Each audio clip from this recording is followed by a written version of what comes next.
Well, I got through it yesterday.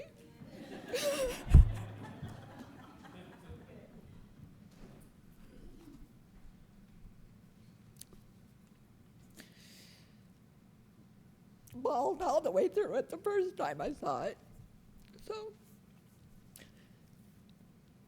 whew. Good morning. This is the day that the Lord has made. Glad. We shall be glad in it. We are here to celebrate the life of Betty Jo Hickox, my mother, our mother. And so I want to take this opportunity to, thank you for coming, for the travel, for the time to be here on behalf of me and my siblings. Please make sure that you take one of her prayer cards. It was very interesting when Lisa and I went to the funeral home. I had not picked out the prayer cards, and I thought, well, the prayer card, I'm just going to have her picture on it, and so Lisa was sitting there looking through what's on the back, and I thought, all right, I don't have anything better to do, so I'll just look through these prayer cards, and I look through it. I don't see anything that I like, not at all. No, we're just going to stick with this picture here of her. And then this one showed up, and my stomach flipped. And I went, oh, well, I don't know. I still like the idea of her picture. But I wasn't through with the book yet, so I went through the book, and then I came back to this one, and my stomach flipped again. And I looked at Lisa, and I said, all right, this is the one. My stomach has flipped twice. And as I said that to her, she said, and this is the one, for the back. So we both had the same thing. So we listened to our flipping stomachs to get that. So please make sure that you take one and that you sign the register. You'll see all those wonderful things on the table out there.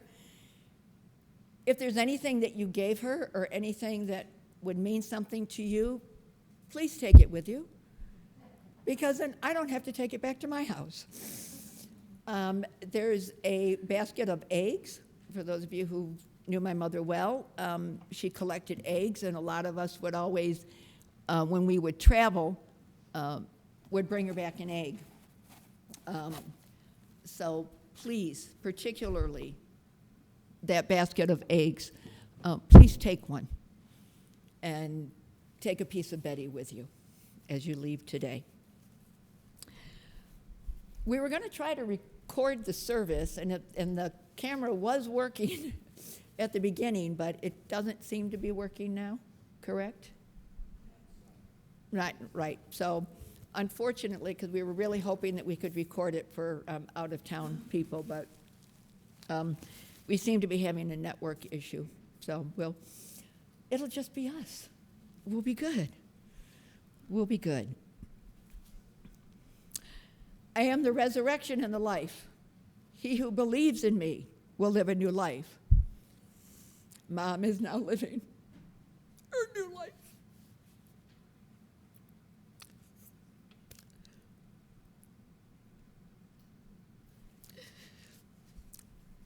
She had a funeral folder. And for all of you out there, I would really suggest that you get one. Or that you do it so that, so that people know what you want. So this service is really organized over what she wanted, the scriptures she wanted read, the hymns that she wanted sung, the 82-line poem that she wanted read.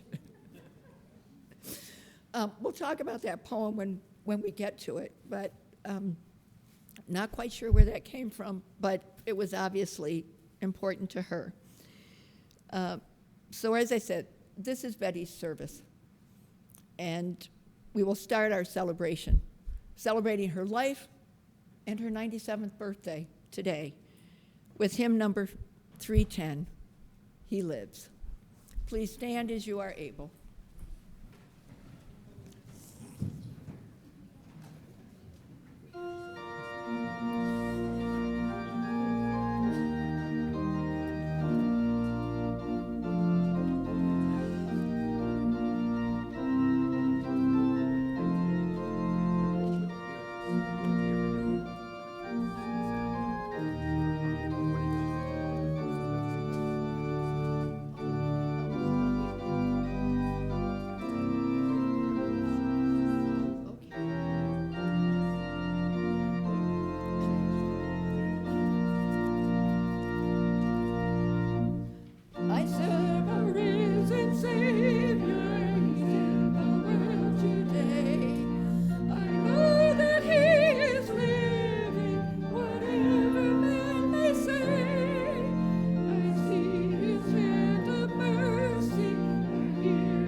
A reading from Ecclesiastes, chapter 3, verses 1 through 4.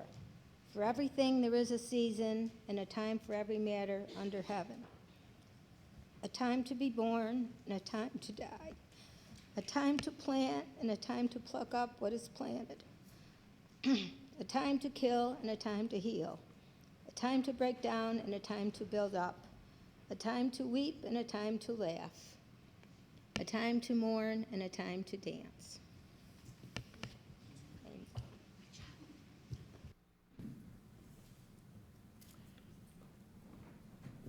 All right, this poem. I have no idea whatsoever why this meant what it did to my mother. But the poem is, and I know I'm going to butcher it, but Thanatopsis.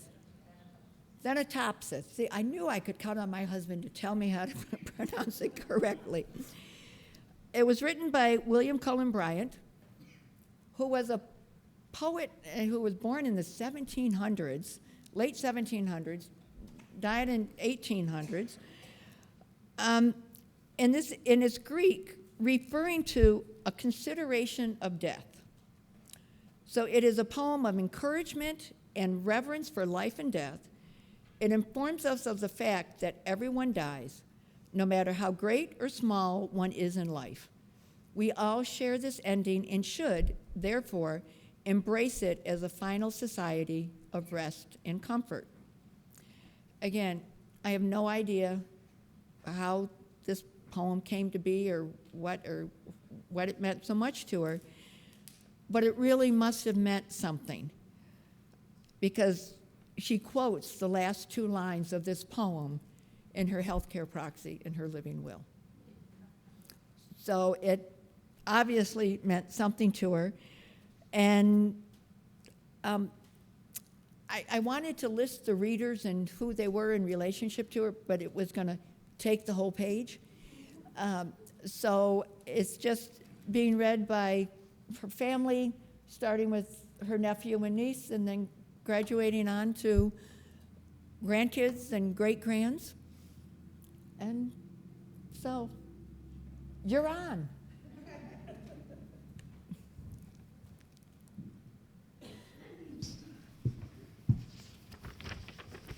Okay. To him who in the love of nature holds communion with her visible form, she speaks a various language. For his gayer hours, she has a voice of gladness and a smile, an obliquance of beauty, and she glides into his darker musings with a mild and healing sympathy that steals away their sharpness ere he is aware.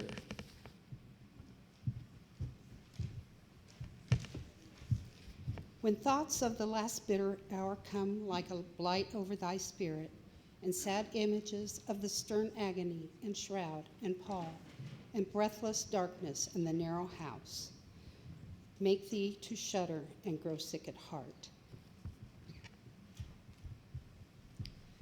Go forth under the open sky and list to nature's teachings, while from all around, earth and her waters and the depths of air comes a still voice. Yet a few days, and thee, the all-beholding sun, shall see no more in all his course, nor yet in the cold ground where thy pale form was laid with many tears, nor in the embrace of ocean shall exist thy image. Earth that nourished thee shall claim thy growth to be resolved to earth again, and, lost each human trace, surrendering up thine individual being, shalt thou go to mix forever with the elements, to be a brother to the insensible rock, and to the sluggish clod, which the rude swain turns his share and treads upon. The oak shall send his roots abroad and pierce thy mold, yet not to thine eternal resting place shalt thou retire alone, nor couldst thou wish couch more magnificent. Thou shalt lie down with patriarchs of the infant world, with kings, the powerful of the earth, the wise, the good, fair forms, and hoary seers of ages past, all in one mighty sepulchre. The hills, rock-ribbed and ancient as the sun, the vales stretching in pensive quietness between the venerable woods, rivers that move in majesty, and the complaining brooks that make the meadows green and poured around all. Old ocean's gray and melancholy waste are but the solemn decorations all of the great tomb of man.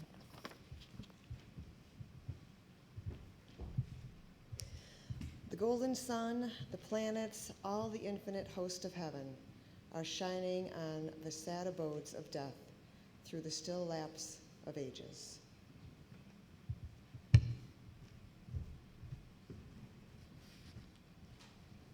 All that tread the globe are but a handful to the tribes that slumber in its bosom. Take the wings of morning, pierce the Barcan wilderness, or lose thyself in the continuous woods, where rolls the Oregon and hears no sound.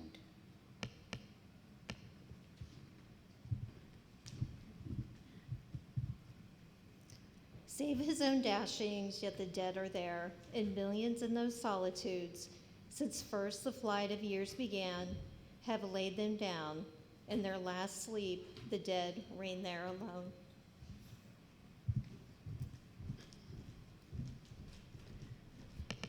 So shalt thou rest, and what if thou withdraw in silence from the living, and no friend take note of thy departure? All that breathe will share thy destiny.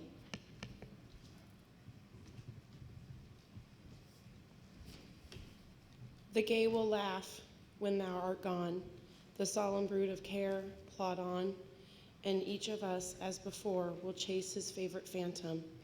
Yet all of those who leave their mirth and their employments, and shall come and make their bed with thee.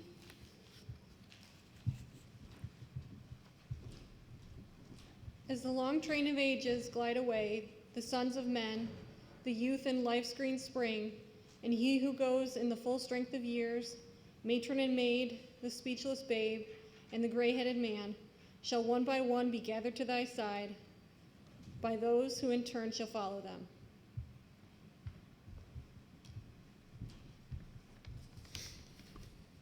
So live, that when thy son comes to join the innumerable caravan, which moves at that mysterious realm, where each shall take his chamber in the silent halls of death, thou go not like the quarry slave in the night, scourged to his dungeon, but sustained and soothed by an unfaltering trust. Approach thy grave like one who wraps the drapery of his couch about him and lies down to pleasant dreams.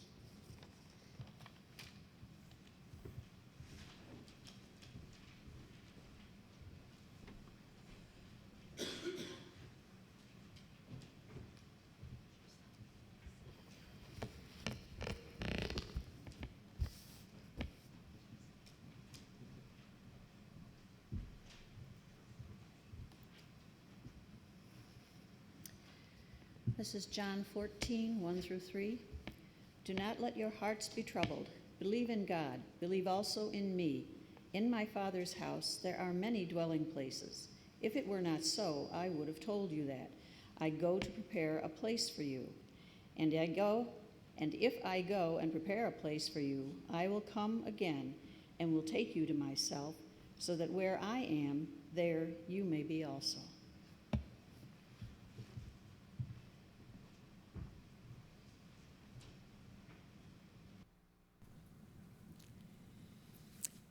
We have a lot of people here today.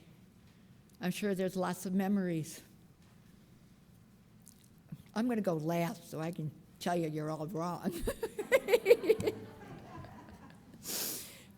But please, as you feel led or as you are able, Jesse's going like this to Donald. So I guess that means Don is going to start. And one of the things I'm just going to say, Mom worked as Christian Ed Director at Elmwood Church for a long time, and she worked with Roger Ruman. And Roger had sent Mom a letter for her 90th birthday when we were celebrating that. And I had asked Don, as part of this friends and family sharing, to share that letter from Roger. But I have to share something first. I would not be standing here if it wasn't for BJ. I think it's Fiddler on the Roof, where you have a matchmaker. Yeah. Well, I know of one matchmake that she made that this year will be 40 years. So I guess she did okay.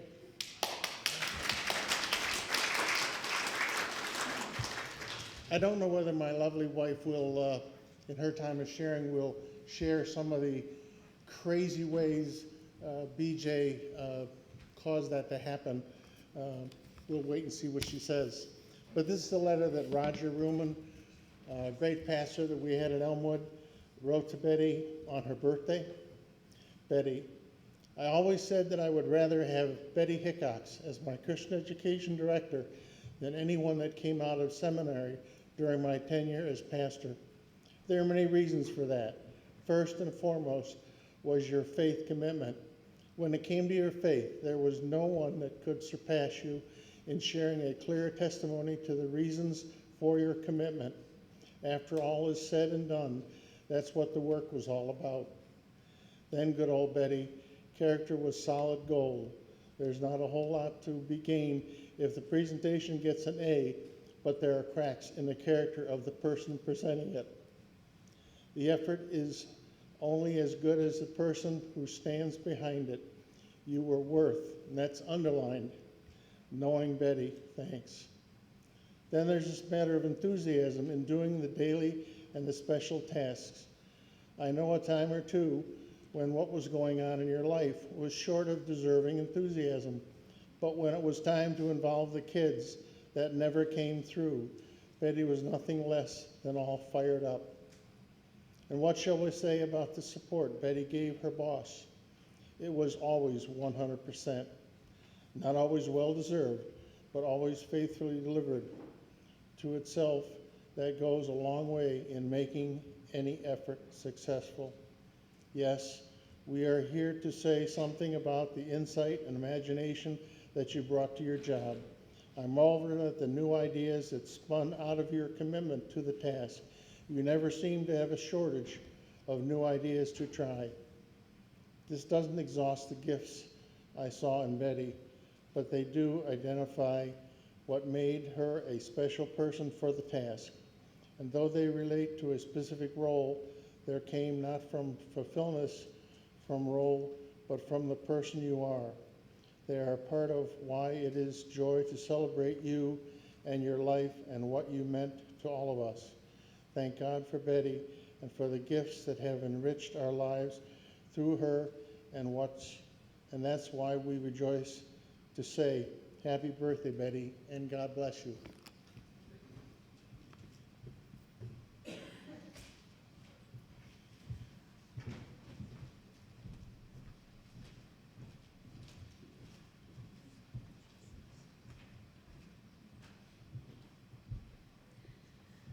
I had a whole bunch of things that I wrote down quite a while ago getting ready for this.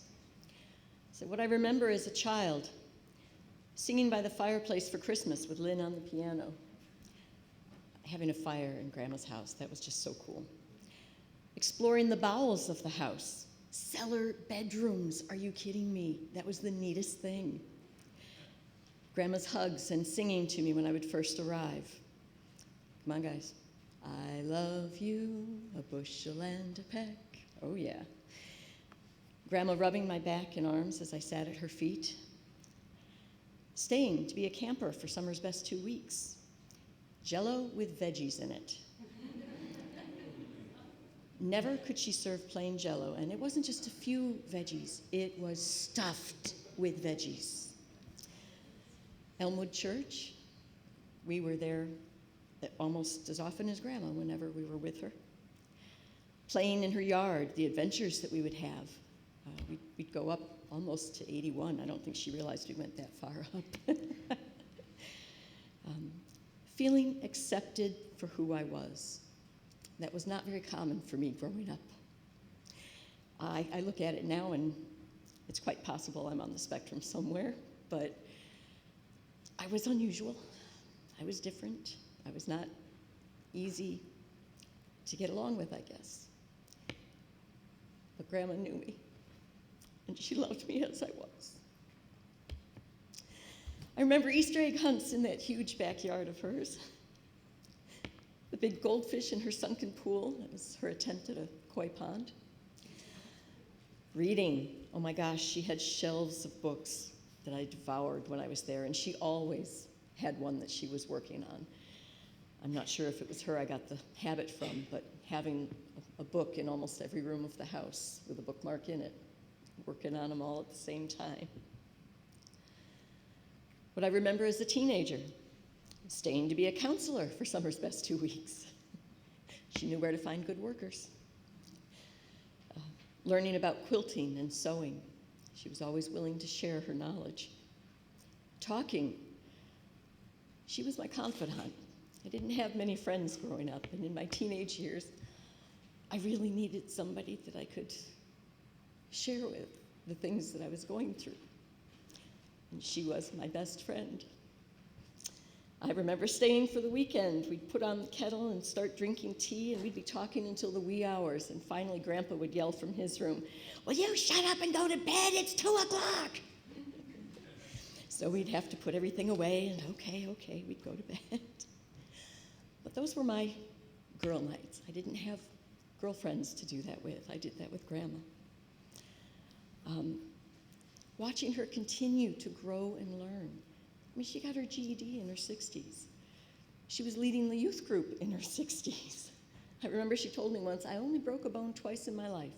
Once when I was 8 years old roller skating, and once when I was 64 roller skating.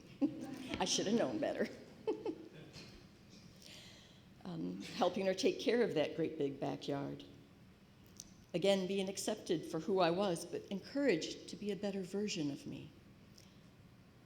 There were, as teenagers, we can be idiots. And she would call me on it. She'd say that you're better than that. I don't expect that out of you. Kind of took me back.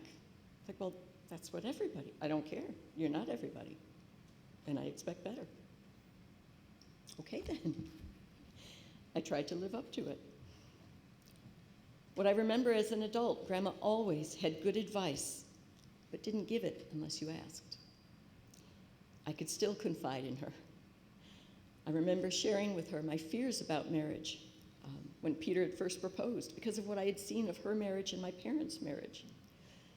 She encouraged me and helped me to trust God more.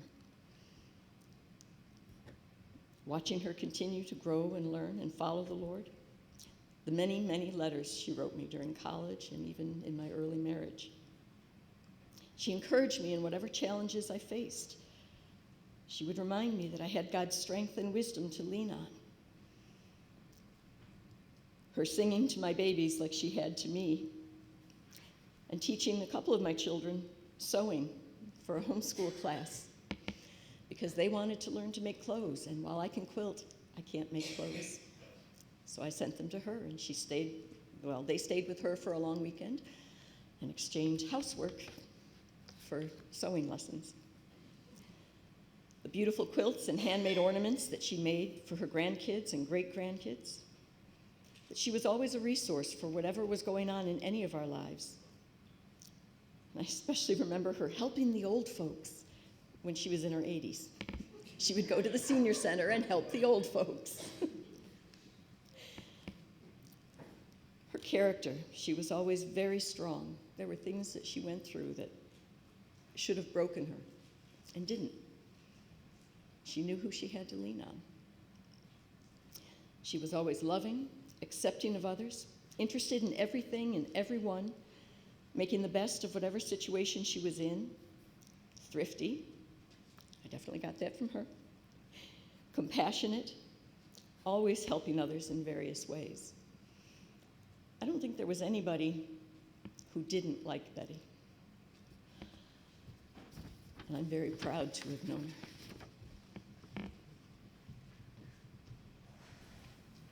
Now, Kelly, when you mentioned something in there, something about reading in the books and all of that, a memory that I have of Kelly and Mom is we would go to the house on Creekview as you were growing up, and you would get there, and Mom would be sitting at the couch, and you would come out with a book in your hand and a brush in your hand, and you would and she would sit at her feet, and she would be reading the book, and Mom would be constantly brushing her hair, just brushing her hair.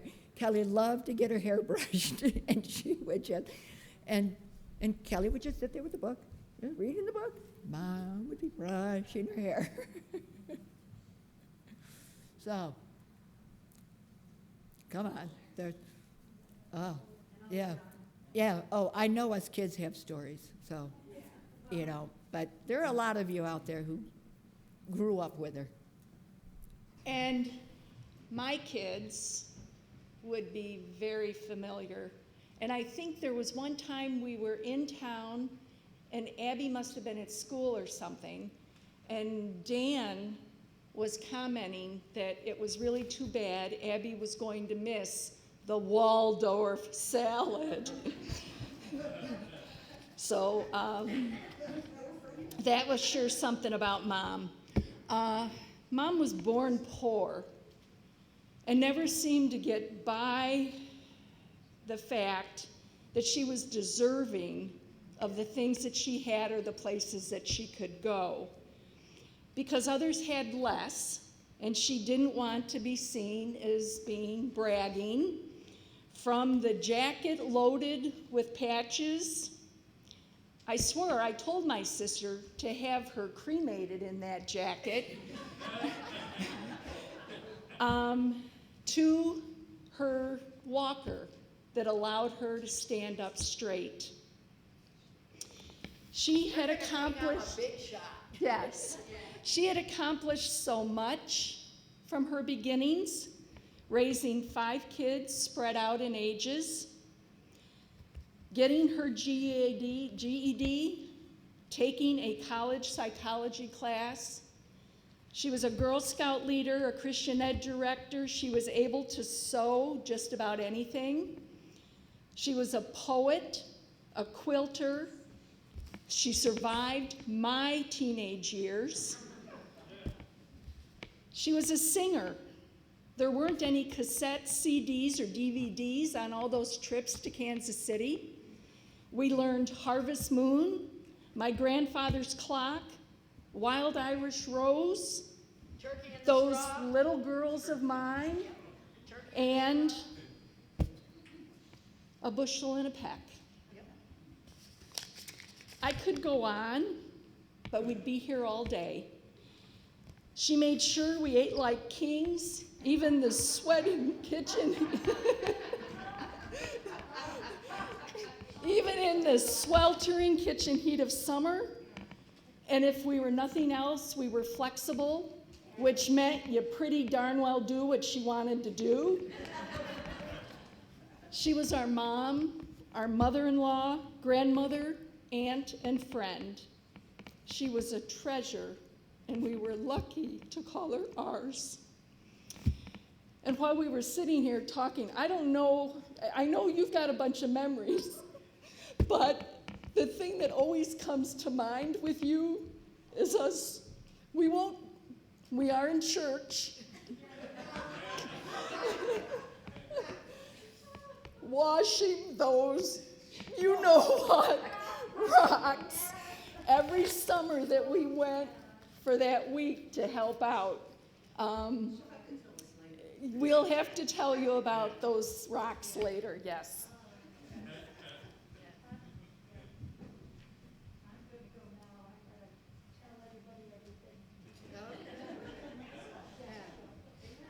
Yeah, this is what happens when you die. Yeah. They tell stories on you. I'm Kathy. I'm her oldest daughter. She always told us many times while she was shaking her finger at us, when I die, you will rejoice. So I am rejoicing in my blue because that's the color of her eyes. And her eyes could stop me on a dime with just one look. I was a good girl, but, yes. That's in here. I'll get to it.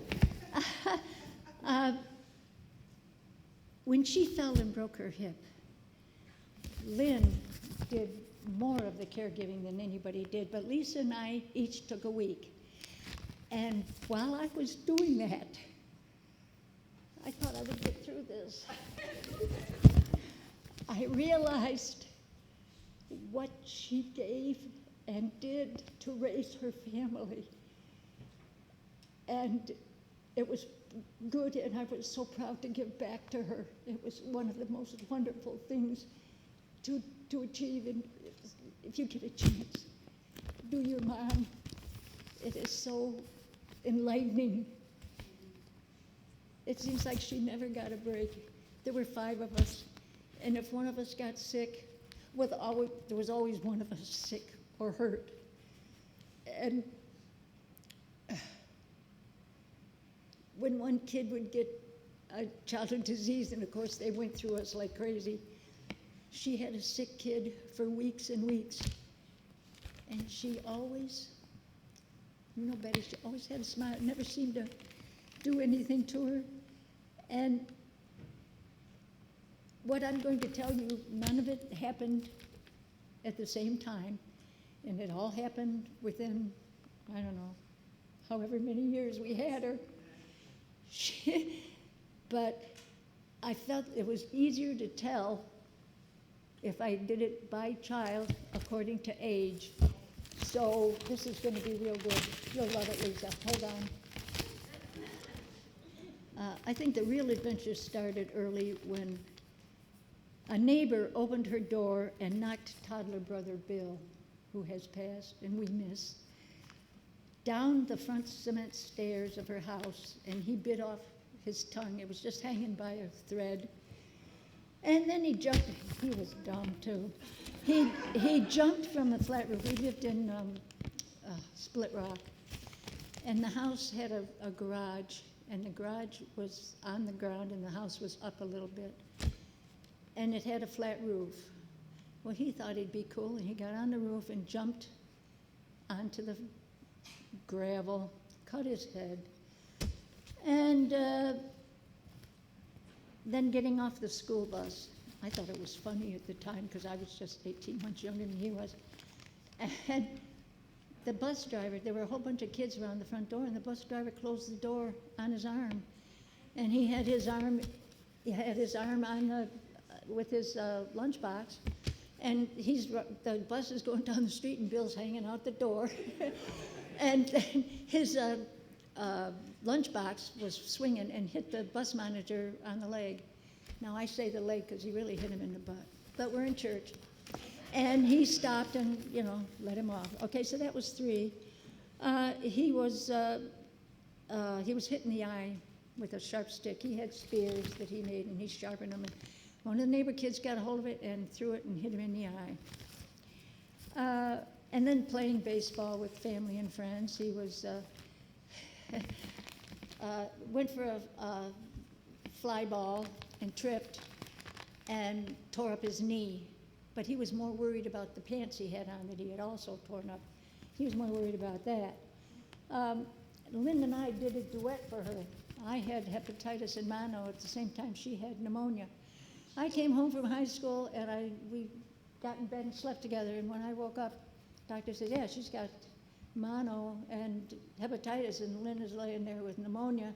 So she had us both there. But I was in the hospital for 2 weeks, and she came every single night to sit by the bed, whether I was awake or asleep. And it was just, so I had 2 at once. We were really mean to her, I guess.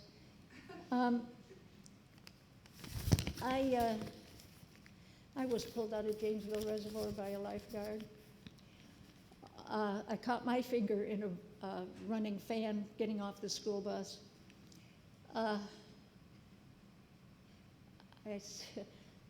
stuck a car wheel, a toy car wheel, up my nose, and I couldn't it out by myself. So now she told me that. I don't remember that, of course. And then one Christmas, I couldn't get the tree lights unplugged on the Christmas tree. So I went and got a kitchen knife. Well, I knocked out the electricity in half the house and ended up flat on my butt on the floor. You know the cartoons they show where the person is sitting on the ground and the birds are floating around her head? Well, that was me. And then Gary picked up the baton. He burned his bare butt on the heater at Grandma Culvert's house in the bathroom, only because he and I were towel snapping each other after a bath. I remember Harry was so mad at me. Anyway, so he had to wear a towel, what do you call them? Loincloth. Yes, loincloth with a belt around it for the whole 2 weeks we were in Missouri that year, to let the air get to it. Because, you know, he was little, so he could get away with that. But it was, and then he tripped and fell through the French doors at the house on Arsenal Drive, cut his head. His head has taken a lot of beating because there was an axe up on the roof that the garage that Bill was cutting trees with, and it started sliding, and Bill says, "Heads up down there," and Gary says, "What?" And the axe cuts his head. Yeah. I wonder, is that the white spot that you have up there? He has some white hair, just one spot with the white hair, and I think that's it. I remember all of us going down Arsenal Drive on our bikes. We'd start at 120, and you'd just go flying down the hill. You didn't care. You didn't stop at Monticello. You just went right around like that. Well, Gary did that one day and ended up on the hood of Mr. Flynn's car. His neighbor, luckily it was his neighbor, a friend. So we've been through all kinds of crap, haven't we, Gary? Then there was a piece of glass. I remember that, too. He was little. A piece of glass that he had found, and he was going to throw it away. Well, when he threw it away, it sliced his finger. And when he came home, he was saying how brave he was because he sat there and watched them sew that up. He was so brave. He didn't flinch or anything. And then Lisa picked up where Gary left off. She hit the phone pole in the front of the Boyson's house and came home with the tip of her finger hanging. Who was riding that sled? Anyway, she was bitten on the head by a neighbor dog and had to go through horse serum treatments, which she turned out to be deathly allergic to, and we almost lost her on that one. She just kind of laid there and watched us go. It was really kind of creepy. She just kind of laying there and watching us with her eyes. And I'm sure Mom didn't sleep a single minute while that was going on. And neither one of the two of these young ladies will admit to it, but I know one of them fell out of the kitchen chair and stuck a spoon through her mouth on her tongue. And since neither one of them will admit to this and take the credit for it, I have to let that one pass. It had to be Lisa. It was Lisa because you were. Quiet, she thought I was retarded. You were in a wheelchair. A wheelchair. You were in a high chair, so you wouldn't. Okay. Lisa had colic and spit up half of what she ate, but Mom just had plenty of towels around and everything, you know. Now, baby Lynn's tiny little feet were pinpricks of RH blood testing because they had the RH, and she was number 5. But I was tickled to death that she was a girl because we outnumbered the guys then. And it was 3-2. 3-2, and that was great. I don't remember anything big besides being sick at the same time. She didn't talk until she was 3, but she didn't have to. She was so darn cute that everything was done for her before she had a chance to ask. And like she said, Mom thought she was slow, but I know she was just working the system. The cat had kittens. On her, I forgot about that. Yes, we had a cat that had kittens in the bed with her on her head. We walked in to get her up, and there's the cat with what, how many, 4, 5 kittens? Unbelievable. Yeah, and I had long hair at the time. Yes, she was a little slimy for a while. Let's see, I think I already said that. It took me forever to write this up, and I have done so much, what do you call it? Yes, rewrite. I've written this thing about 5 times. I was gone before she developed her knee problems and anything else she thought she might get away with. But then, of course, by that time, I'm sure Mom had some idea about what could be coming next. I mean, she had it with all of us. I mean, by the time, and then this one was so good. She probably thought she was in heaven already. The worst of it was behind her. And Dad's dining room chair had wheels on it. And with 5 kids, you know at a meal one of us was going to spill our drink. But before the fluid or liquid, whatever, could hit the table, he was clear across the room. But he was still very unhappy.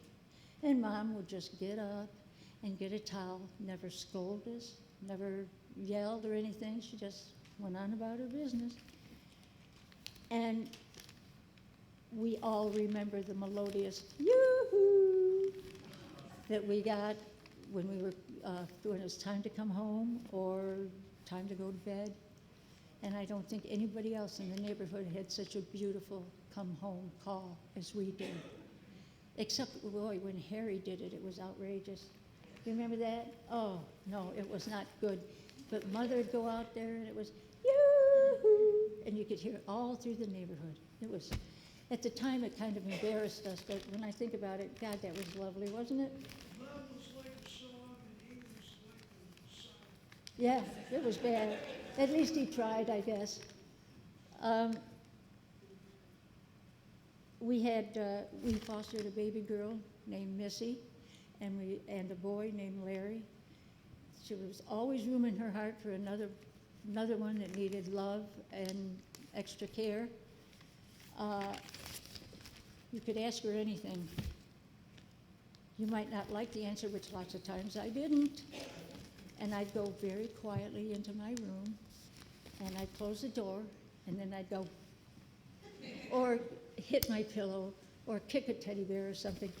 And I know she knew what was going on behind that door. The woman had eyes in the back of her head, and you don't think so.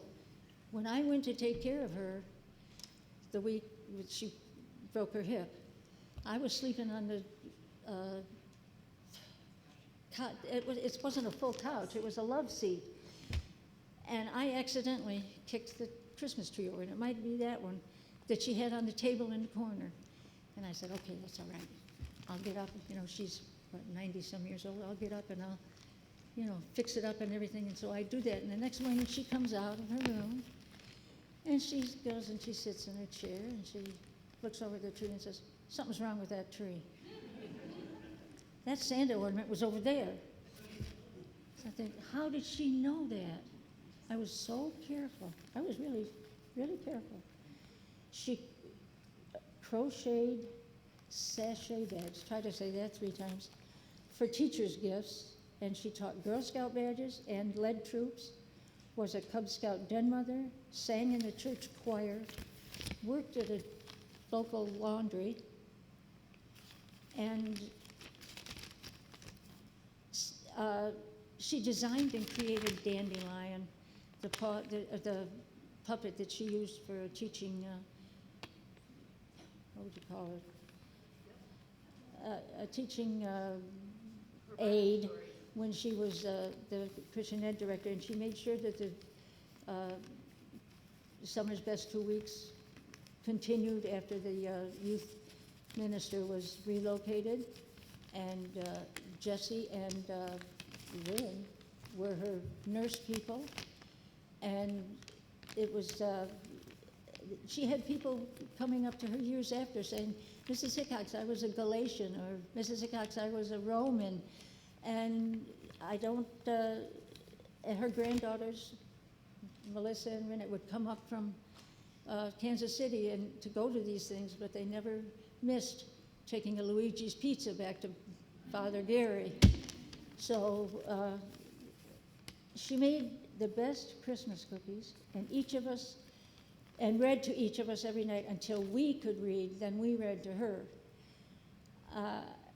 We can still recite several of the poems she read. She wanted us all to play an instrument, which we did, and Lynn still does. She taught herself to play the piano, a bit of piano, and I can still see her at the piano. She had her apron on, the one with the bib on it, and a dish towel over her shoulder. And she's sitting there and she's going like this, just peaceful, her eyes closed, and this peaceful look on her face. And it was amazing. She loved it. And one of her quilts won 3rd place at the state fair one time. So she was really, let me see if I can figure out where I needed. Sydney's piano, da, da, da, da. Okay, I don't think she really understood how many lives she affected. And she never tried to be who or what she wasn't. She knew her worth, or her limitations, but I don't believe she ever knew her worth.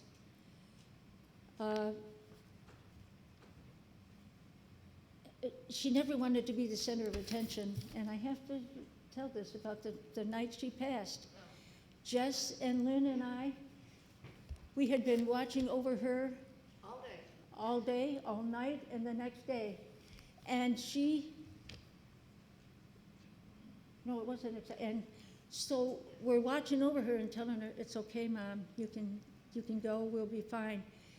And the minute we start talking about a text that Lynn had gotten from one of Bill's daughters, all of a sudden, Jessie says, Lynn, she's not breathing. And I said, check her carotid, because even when she had stopped breathing, that carotid artery was flapping away. We knew she was okay. And Lynn takes her, she's passed. I said, just like her. She never wanted to be the center of attention, and when our attention is somewhere else, she slips out the side door. And it was, we just stood there. We just couldn't believe it. And I suppose if that's the way to do it, that's probably it. She was so proud of her Davisville roots, and her walls were full of pictures. We were so lucky to have Granny to love. We always knew where Granny was. She was always at Aunt Allie's table, kitchen table, making an Afghan for some member of the family. Now, my graduation wedding Afghan is 59 years old, and it looks brand new. And I cherish that thing like crazy, and Granny's been dead 30-something.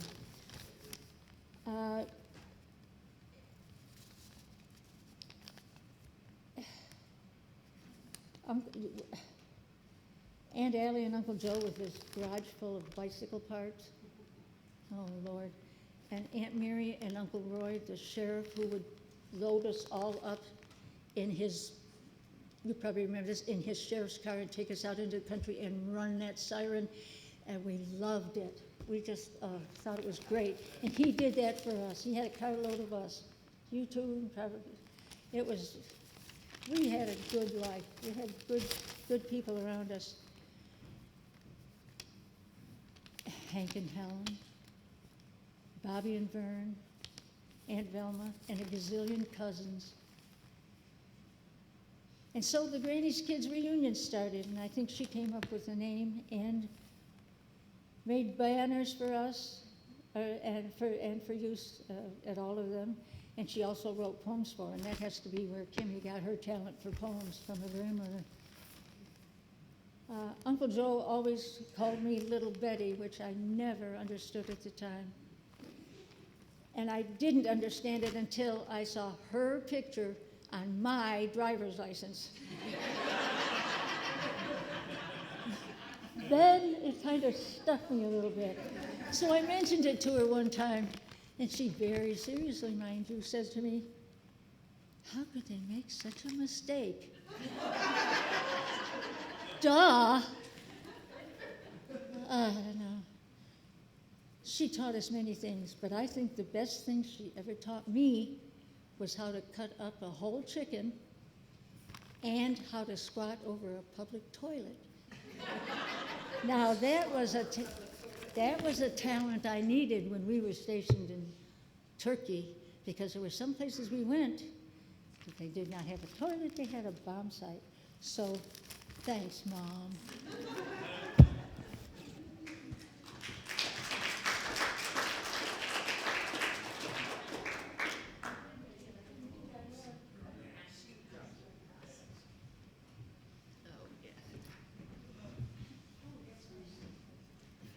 Yep, I got it.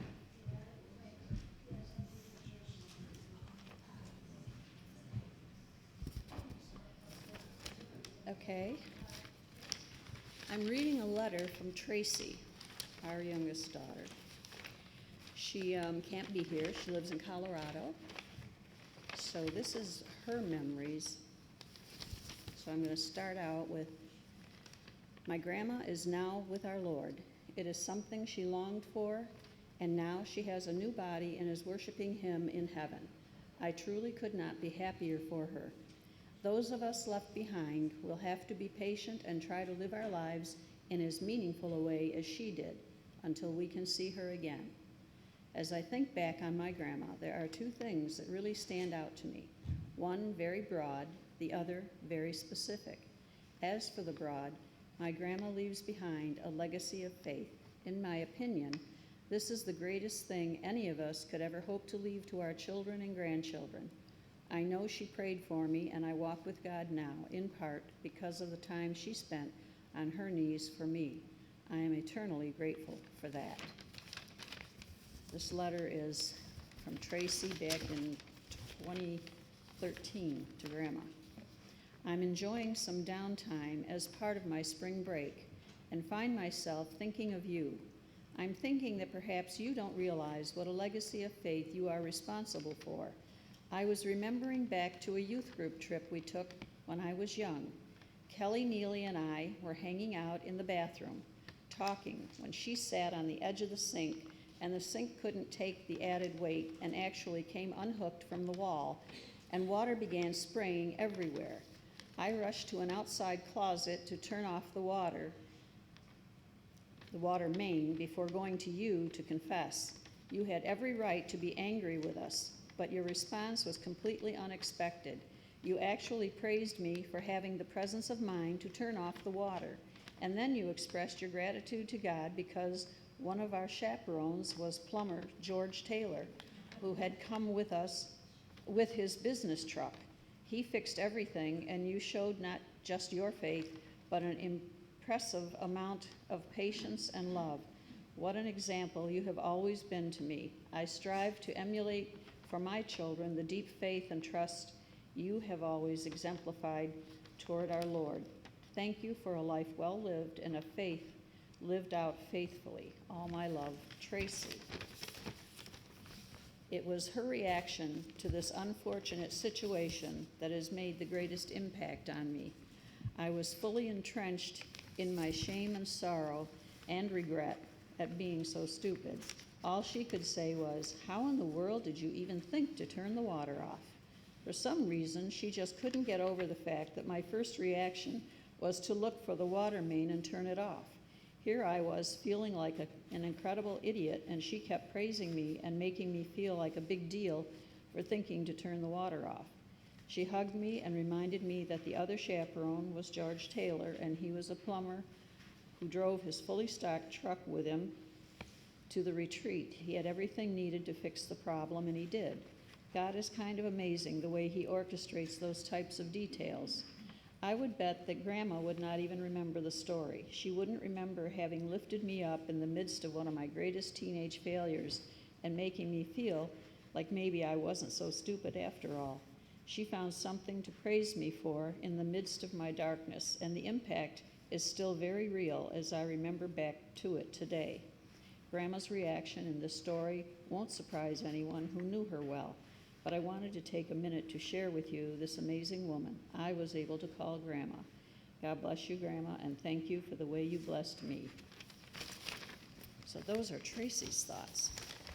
And she's very blessed, as all of you are, to have known Betty. And as Don said, she was a matchmaker.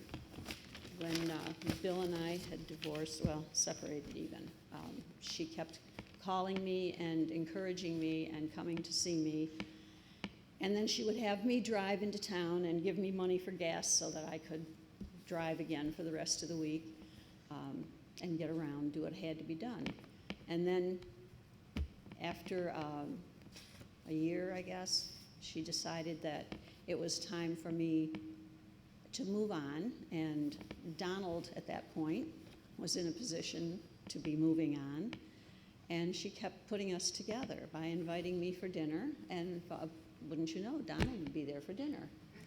And then inviting me for a picnic, and she'd have me drive into town, give me money for gas, and say, okay, leave your car here and I'll drive. And we'd go up to Thornton Park for a picnic, but unfortunately it wasn't quite straight to Thornton Park. We always had to go by the hospital. And the reason was Don was working, and she'd pick him up for lunch. We'd have a picnic lunch. I said, how did it always happen that whenever she invited me, 3 of us ended up, not 2 of us? But that's the way she was working to get us together. And eventually Don got the message that he could call me without Betty calling me. So that kind of worked out in our favor. And as he said, it's now been 40 years this year in October. And she was always very pleased with herself about the fact that she got us together. She would remind us every now and then that, well, I'm so glad I thought of that. Because she just loved Don and she loved me, and she had a way about encouraging me in my worst times and being there for me when I had questions when I had children, and when they were sick, even though I was a nurse and knew how to take care of them, hearing her voice and hearing my mother's voice when I'd call her, backing up what I thought I should be doing was really important. So don't forget your parents, no matter what you're doing. They want you to come by or talk to them now and then. But love them all, and love Betty for all she taught us. And all her family, love them all. And that Linny over there, I love having her just call or stop in. And she says I'm helping her. Well, I know she's helping me. But thank you all.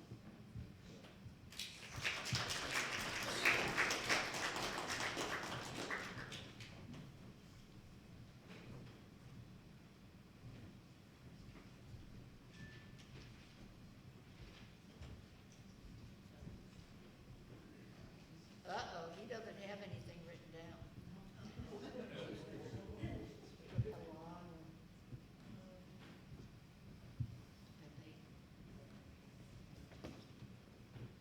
As unaccustomed as I am to public speaking, I have just a few notes here.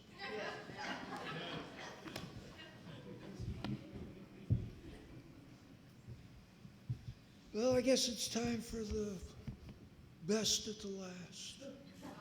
Oh, no, I'm last. Oh, that's, see, I was right to begin with.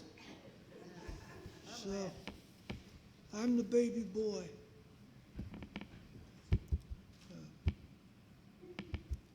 I used to say that I was the only child of 5. Bill and Kathy were a year and a half apart. Lisa and Lynn are a year and a half apart. 2.5. Don't make me older than I am. There's 6 years between me and Lisa, and 6 years between me and Kathy.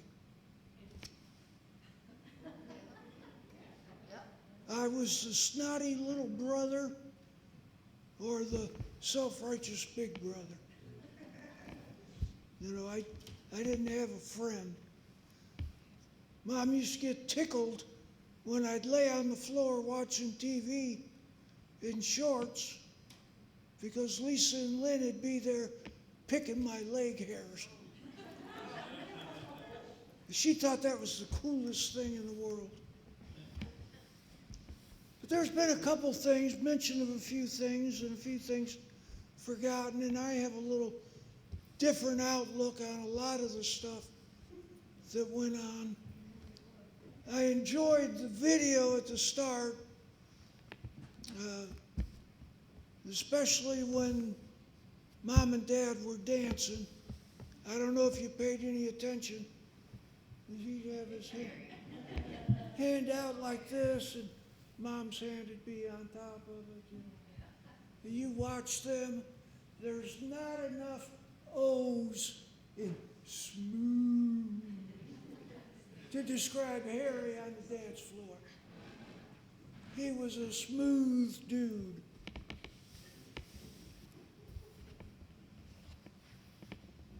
A lot of times it's not brought up, but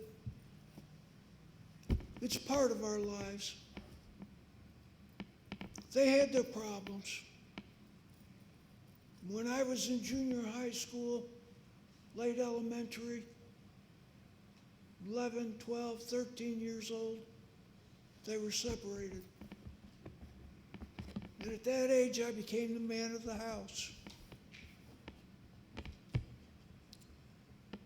One of the things she taught me was how to iron. I mean, she had 3 kids to take care of. She had to work a part-time job, a full-time job at a dry cleaner, to supplement the child support and stuff. She had a busy life. If I needed a shirt and a pair of pants to wear to school, she didn't have time to iron them. As a matter of fact, besides working at the dry cleaner, back in those days we didn't have that term for it, but she bartered her hairdo every week. She'd iron her hairdresser's son's cowboy shirts every week in return for having her hair done. So she didn't have time to mess with mine. So I got taught how to iron. And I still do to this day. When my daughters were growing up, if they had something needed, they didn't take it to their mother. They brought it to Dad. Dad, I need this. Can you iron it? And why was that? Because Dad screwed up. When I got married, I'd iron my shirts, and my new wife washed the shirts, and she decided that she'd go ahead and iron them for me. And so she ironed them, and she put them on a hanger and put them in the closet. And I grabbed one, and I looked at it, and it wasn't up to my standards. So I set up the ironing board, got out the iron, and I re-ironed it. She never touched another one of my shirts. So I had screwed up.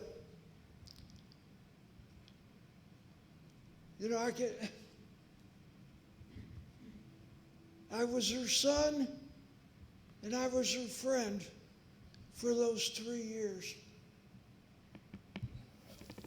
Friday nights, we'd sit on the couch. We'd watch Robert Lansing on 12 O'Clock High. And she'd have her glass, and I'd have a smaller glass of Richard's Wild Irish Rose. And we could sit and talk, and it was a special time.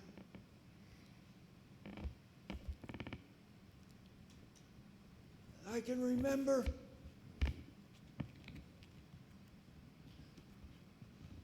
Mom had when she was in high school, she had a home ec class. And in that class, they started talking about home life and how it was supposed to be. And that was not the home life that our mother knew. She went home and she never went back. So here was our home life. After 3 years, we went to see my father's sister one Sunday afternoon. When we were growing up, our cousins Linda and Pam are back here. They lived in Oneida. We were in Syracuse. 1 week they would come to Syracuse. The next week we'd go to Oneida. And after Dad had been gone about 3 years, Lisa and I had a, bless her heart, when she was young, she could be trying. I remember one year, we had a great big yard. Our backyard, you went out the back door, and there's the backyard. But ours went down 2 lots behind other people next door to us. And it went up a half a lot. Then down in the bottom was an apple tree, a couple of apple trees. Then every year the apples would fall on the ground and rot. Gary, take the trash barrel and go down and pick up the apples out of the yard. Who wanted to try to get the lawnmower over those? And so I went down with the trash barrel to pick up the apples. You gotta do the apples again. Shut up and go on. You gotta do those apples. Come on, pick up those apples. Shut up and go on. Well, I kept on going. And finally, I said, that's it. And I bent down, and she took off running. And I picked up the rottenest apple I could find, and I took aim, and I, phew, sploosh, right off the side of her head. All the times we had. And the deal with the sled, we were going down the sidewalk. I got the bright idea, Lisa, you lay down on the sled. I'll sit on your back and I'll put my feet on the controls to turn the thing. We ran the thing right into a telephone pole. And she's got her hands over the front of the sled. Big chunk out of the end of her finger. But that day, at the end there, I was watching her and Lynn. Mom was working. And I don't know what it was. She was saying something, and, and I was getting upset at it, and she just kept on going. And finally, I started hitting her.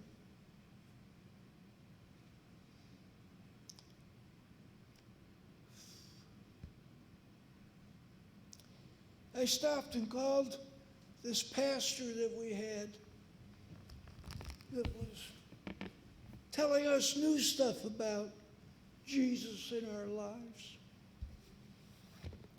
And I called him, and he drove over, and he and I sat out in front of the house and talked.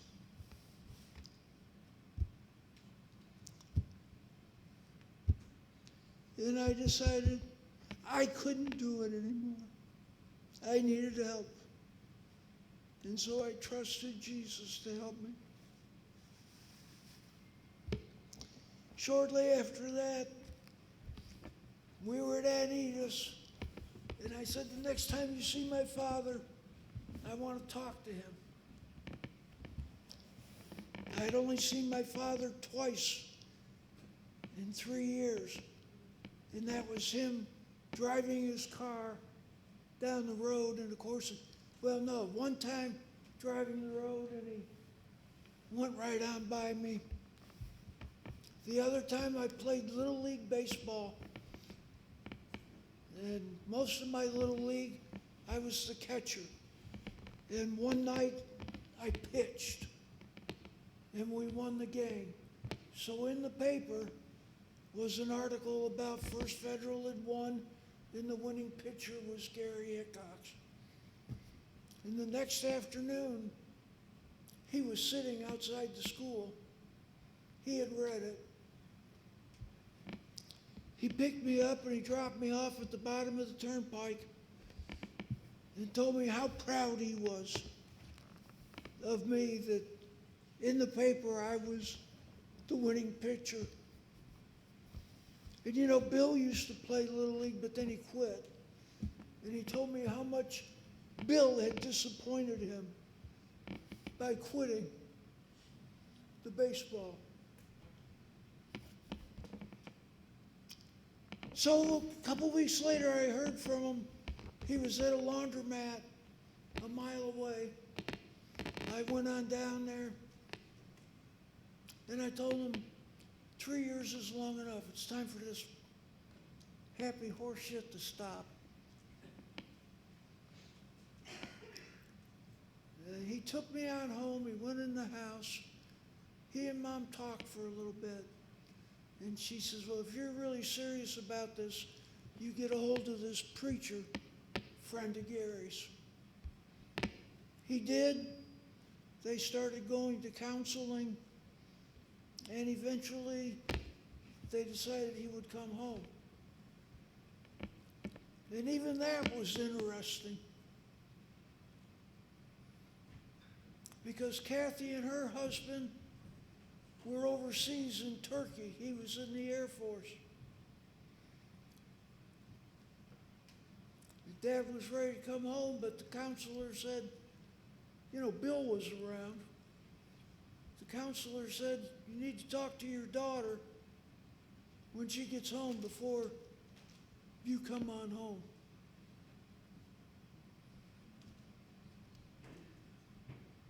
And so they did. Kathy didn't object. You know. But then Dad ended up coming home. Then we started being a family again.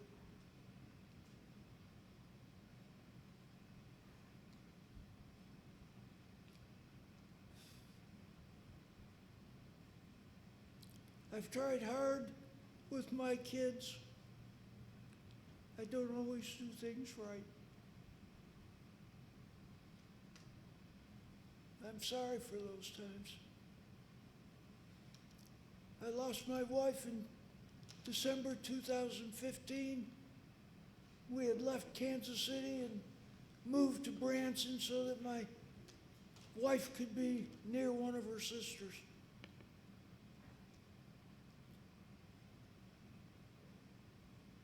My wife was a difficult woman. She was not a good patient. She was sick for a long time. Sometimes I think, understandably, the kids would get pretty irritated with her.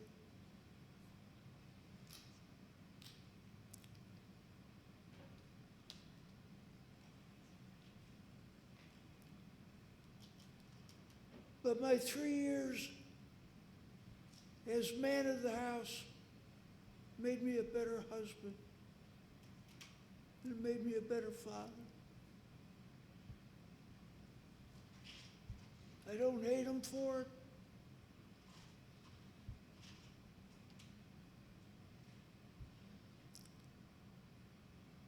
I just thank God that I learned the lessons of life.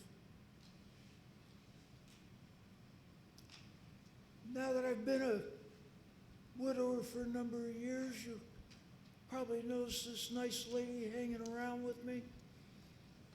She's a widow. She was best friend of my sister-in-law that I lived next door to. And my sister-in-law got us together. And we're watching after and taking care of each other. At this point, we're kind of satisfied with the relation, but we wonder if it's going to go on. Life goes on. We need to do these things. I'm thankful for the time I had with Mom. And I've been talking so long because there was something I want to say, and I couldn't remember it. And now I do. I just wanted to tell Kathy that I had called Mom one time and she, may I share with you? Did you ever get that? May I share with you? I had this in the refrigerator and I got it out and I had that in the refrigerator and I melted some butter in the pan and I threw it in and I cooked it and then I had this and I put that in here and I did that and I ate like a king. No, you didn't, Mom. You ate like a peasant.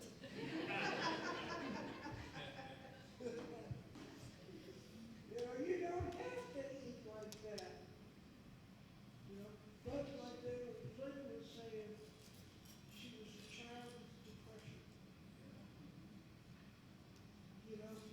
In every 3 or 4 years, our father had a new car. And so we ate hot dogs. We ate hot dogs. But some of her delicacies, if we had kernel corn and we didn't eat it all, it was leftovers. The next night, we'd have corn fritters, which was pancakes with kernel corn. If we had mashed potatoes and there was leftovers, the next night we had potato pancakes, which was the mashed potatoes with an egg mixed into it again. Some body rolled in flour and then put in the griddle. And you put butter and syrup on them. They were pancakes. Might have been made out of potatoes. You ate them like a pancake.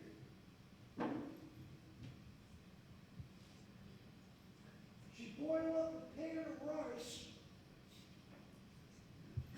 and put raisins in it. And then she'd toast up a loaf of bread. And you had a bowl, and you would put sugar and cinnamon on it, and add a little milk, and you had the toast. So you had rice and raisins and toast for supper. This is the good part. She made enough of it. We never ate it all. There was always leftover. Vanilla pudding. Poured into the rice and raisins, all mixed up, stuck in the refrigerator. And then you have rice and raisin pudding for 3 or 4 days. Last night we drove by Dancers and I was telling Sharon how they're supposed to have the best food in the town. And she says, yeah, but you don't eat them. I said, well, I'll order them, less the sauerkraut. I tell the waitress I want a pseudo meat. Now when she'd open up the can of sauerkraut, put it, and boil up hot dogs, we had hot dogs and sauerkraut. I always scrape the sauerkraut off of my hot dog. Just like my bread, a little ketchup and mustard. That was the way it was. But that was another one of her delicacies. And we could go on and on with those. You're on the last page of the hymnal, guy. I know. The last thing I'm going to tell you. Okay. How nice to Sharon was a school teacher for many years, and she and her husband had a summer house down in Rockaway Beach where we lived, just outside of the country music show capital of the world, Racine, Missouri. And her real house is way up in northern Missouri, in Trenton, Missouri, almost in the Iowa line. So that, when we met and served, she had the house in Rockaway and the house in Trenton. And decided it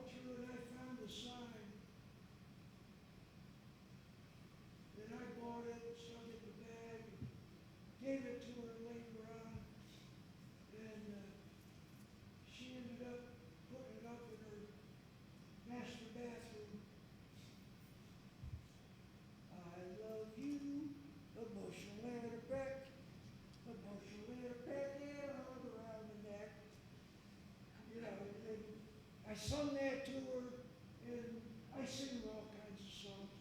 We can drive along Mom's old songs.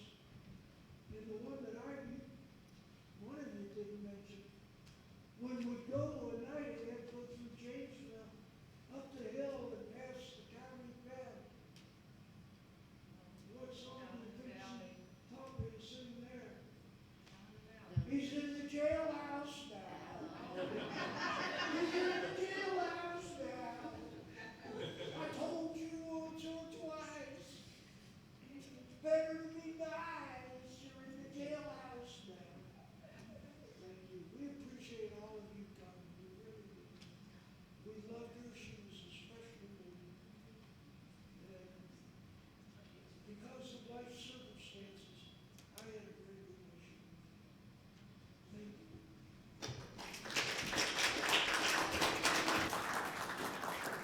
Yes, Patty. I, Hi, can you hear me? no, no, you need to come up here. Sorry, Patty.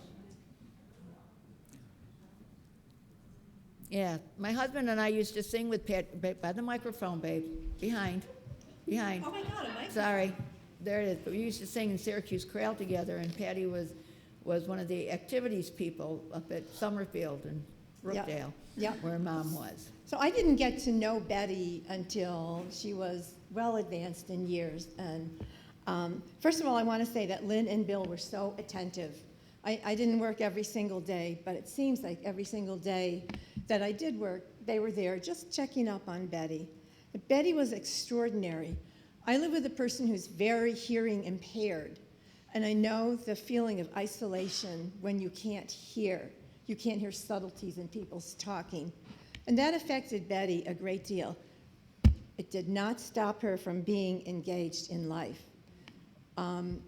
I ran a little, once a month we did prayers for peace, and I drew prayers from the internet, from Christian, Jewish, Muslim, Hindu, New Age spiritualism. Betty would come, she didn't know, she couldn't hear what was being said, but I had them printed out, and I made sure that each resident got to read a prayer. And I would just cue Betty, and she would read it, and she was happy with that. I wrote some really goofy skits and plays, and I think Betty played, she was a sleazy, down-and-out, really no-good used car dealer. And she just took on that role, and she loved it. And it was such a joy to work with her, and she would get things going with other residents so that my programs, they might have been kind of lame, but when Betty put herself into it, it just picked up the tenor of the whole group, and I appreciated that so much. She was a great conversationalist. And one day, we all, 4 or 5 of us, got into I don't know what we were talking about, but it was deep and important. It was like life, death, the universe, and everything. At the end of that, Betty said, wow, we had a real conversation. It wasn't just a bunch of fluff. So she was a really forward-thinking person. I just feel so honored to have known her. What else did I write here? Oh, that was it. So, Betty, God bless you. Happy birthday. And thank you for letting me share. Thanks.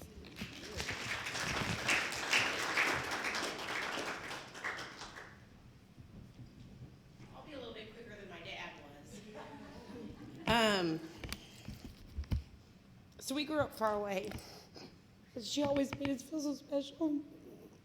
Help me to cry. As a kid, for whatever reason, Grandma made me these bells.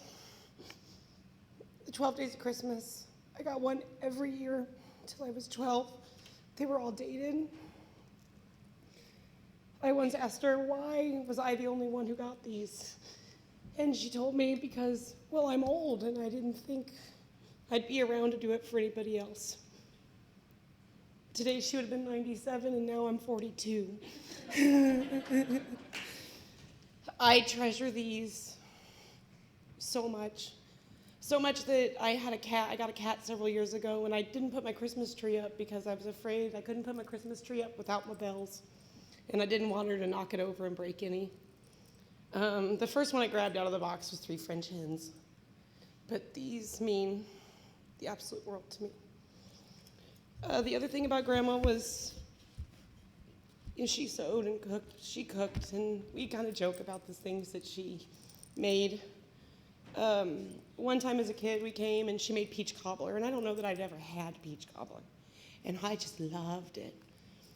So I wrote her a letter and asked her to send me a recipe, and she did. So for years and years, I had this handwritten grandma recipe of peach cobbler. As in my late 20s, I started coming once a year or so to visit. When she still was on Arsenal Drive, I came and I said, Grandma, I really want to make peach cobbler with you. And she says, well, why? And I said, well, I have this really great memory of peach cobbler with you. And she says, fine. She pulls out this Betty Crocker cookbook. And I thought, oh, it's just from the Betty Crocker. When I got home later that weekend, this was in my suitcase. She had snuck down to the basement and gave me her Betty.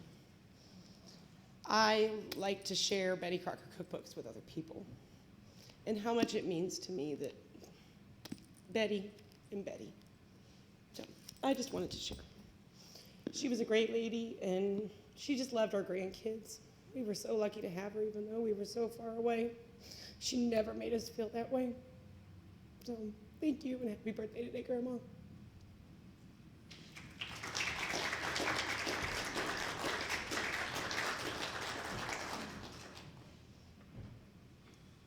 Anybody else?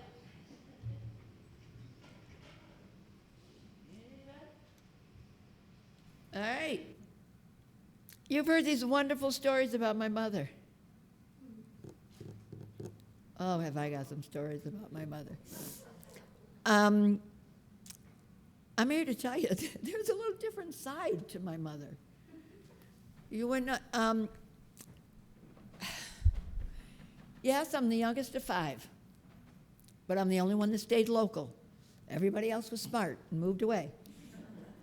Okay, but I was the one that stayed local. And she really stayed fairly independent until she fell and fractured the hip. And then, after that, you really needed to she became more dependent, and I would take her to her doctor's appointments, and, and I'd have to drop her off at the door and then go park, and then I'd have to come back. And there was one time I remember doing that, and I thought to myself, oh my gosh, this is, and then I'm like, now wait a minute, she did this for you. She did this for you. This is, now it's your turn. And then I say, yeah, but I got more independent. She isn't, But that was part of what she taught us also, was to take care of each other.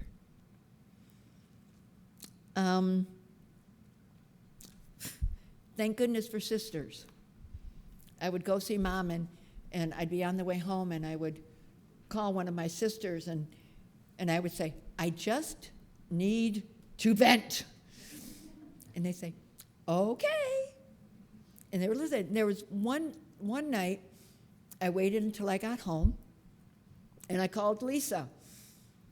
And I said, hi, I just got through visiting your mother. And Lisa said, oh, and how did the visit with our mother go? And my reply was, I'm sitting in the recliner chair with a Jamaica Me Happy in my hand. Does that tell you how the visit went? A couple of stories I'd like to tell you, okay? Mother had an incontinence issue, particularly at night. And even though she wore those overnight pads, they would always wet through on the underwear. She would go through 4 and 5 pairs of underwear, a night. And when the 3 of us were taking care of her after she fractured her hip, and we would get her up at night And she would tell you as we were getting her to the bathroom about how it was running down her leg. Oh, it's running down my leg. It's running. And it's like, okay, Mom, all right, that's fine. Fine. We'll get you to the bathroom. And then you would try to change the pad and the underwear, and she would insist that the underwear were still dry, and you would say, no. And she would actually have to feel them to know. I wouldn't let her. You wouldn't let her. Okay. All right. So I was trying to get her to wear Depends. Well, again, you've heard. She was this person of the Depression. Depends were too expensive. So granddaughter Erica sends her this big box of Depends. And I'm thinking, oh, this is great. This is wonderful. So I'm explaining to her how to use the Depends. You put them on, they get soiled, you take them off, you throw them away. Okay. A few minutes later, now what am I supposed to do with those underwear again? Go through the whole thing all over again. And then before I left that night, after having explained this 2 or 3 times, she says to me, now leave the box there over by the desk, because I'm sure the directions are on the box, and I'll study the directions, and I'll know how to use them.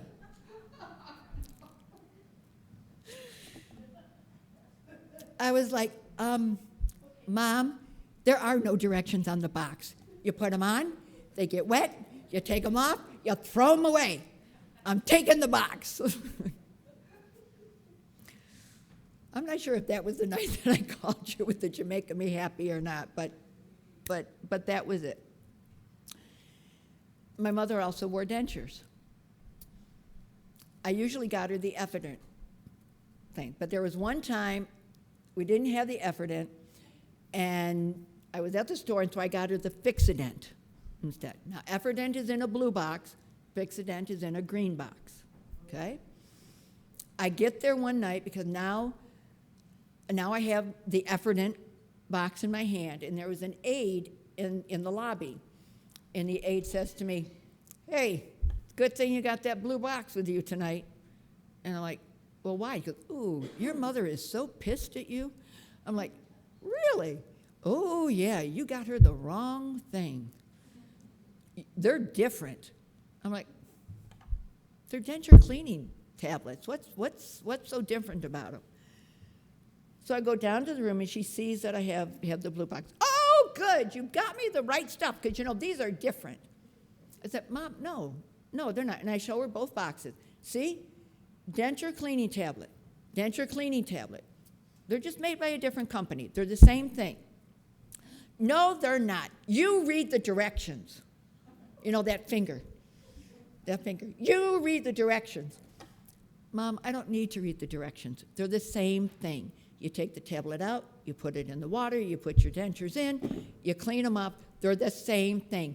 No, they aren't. Do you know, look at the picture here. Do you know how long it took me to find a glass to put my dentures in? Now, my mother, mind you, had 4 denture cups, okay?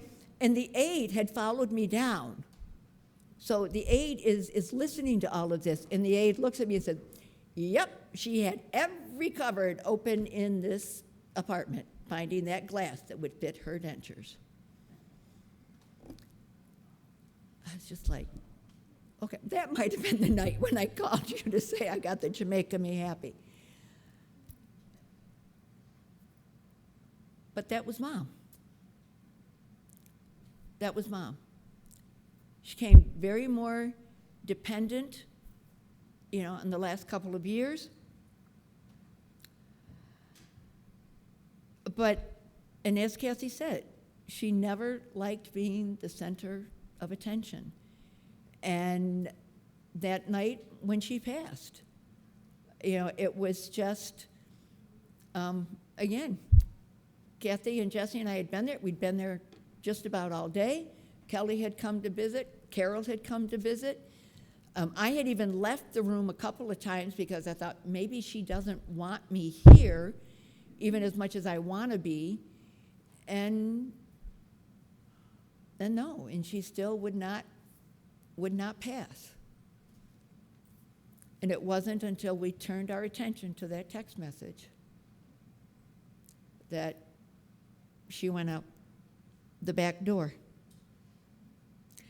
So she never liked being the center, even as she was exiting this world and going into the next. But you know, Matthew in chapter 25 tells us, well done.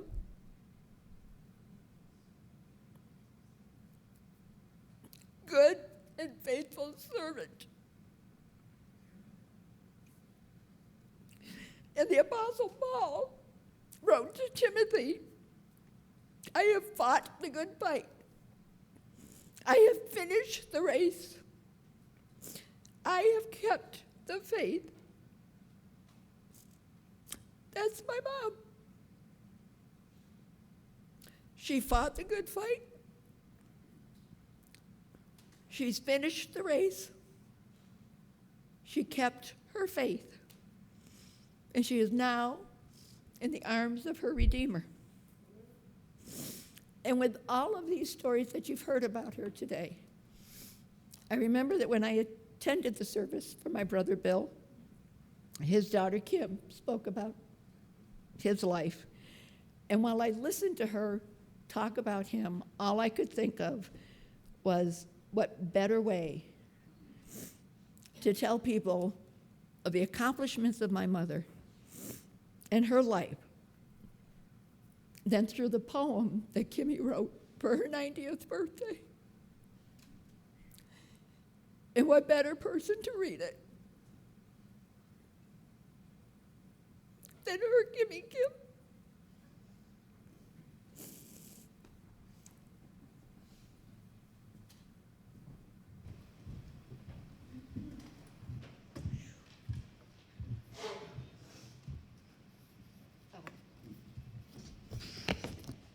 There's some inaccuracies in this poem now, because this poem talks about one great-great-grandchild.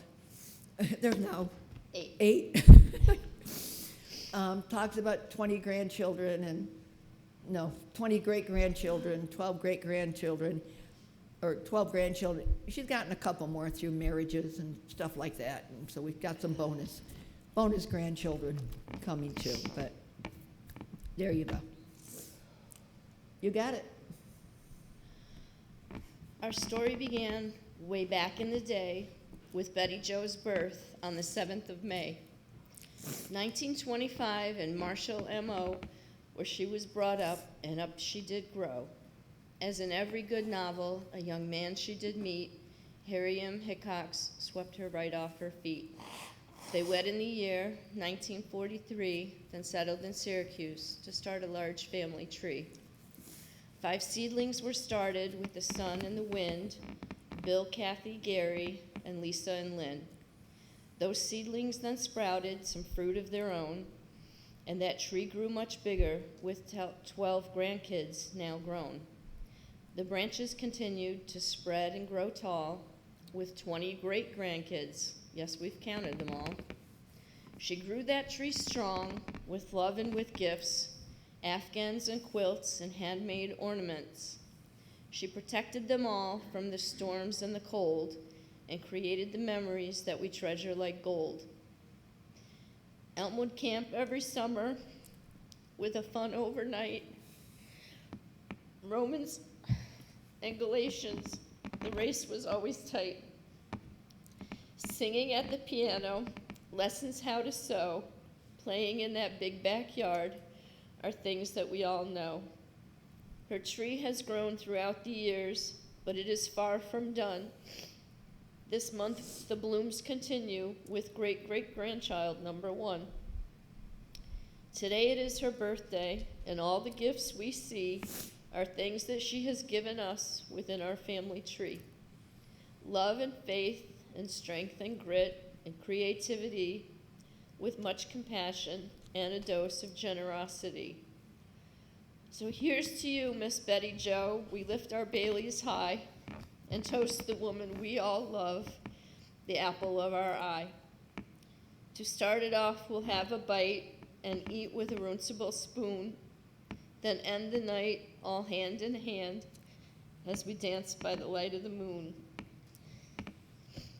Happy 90th birthday with much love from your apple tree.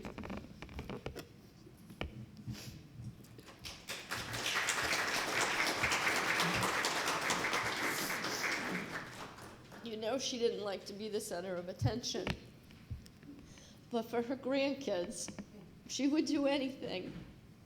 And she wore her crown for her birthday because I sent it to her. And she dressed up for tea parties, even though the other residents would come by, oh, what's going on in there? But she always did it because that was one of my memories with her. And so when she was at Brookdale, I would come once a month so that we could get dressed fancy and have a little tea party in the cafe. And even though she didn't like to be the center of attention, she would do it because I asked her to, because it helped me remember my childhood with her. So she still has her tea party hat and her crown, and she'll always be the center of attention for me. Thank you. Thank you, Kimmy. You know, Kathy mentioned the foster child, Larry. And Larry is, what, your age, Gary? Right? So Larry kept in touch with her. And actually, the flowers on the floor there are from Larry. And he sent me a note that just said, it says, I remember I used to wake her up to make me oatmeal. And whenever Larry would come visit Mom would want her to come at dinner time or at lunchtime, and she was going to make him, you know, fancy sandwich or something, and he would say, no, I just want your oatmeal. It didn't matter when he was there. He wanted a bowl of oatmeal. It was like living with the Waltons. God bless her. She was an angel on earth.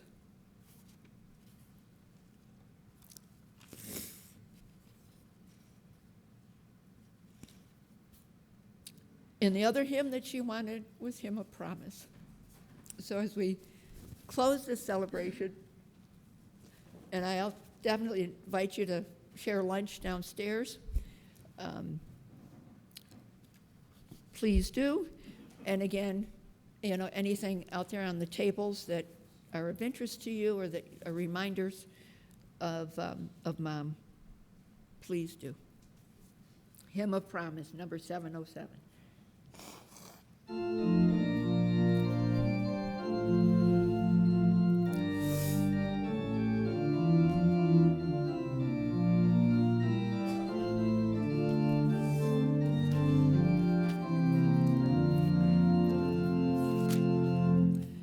In the bulb is a flower, in the seed an apple tree, in cocoons a hidden promise,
Mom read poetry to us.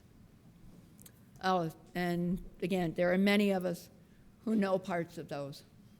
I actually have the owl and the pussycat tattooed on my right shoulder so that Mom is always with me looking over my shoulder.